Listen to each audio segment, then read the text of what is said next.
All right, this is the 2010 Toyota Tacoma. Failed Virginia safety inspection for a rusted out frame. This is the VIN plate, the VIN number ending 96245.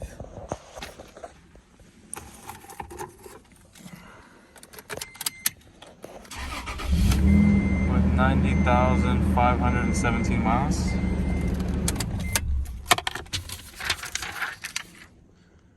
There's an inspection sheet for the failed frame. I'll just get under there, it's okay. So the contact point.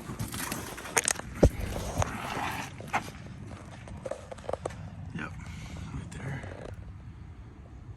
So it looks like right when they put it to lift up the vehicle, that started to cracking, so they brought it back down. So you can easily put a screwdriver through that, and then the rest of this is gone.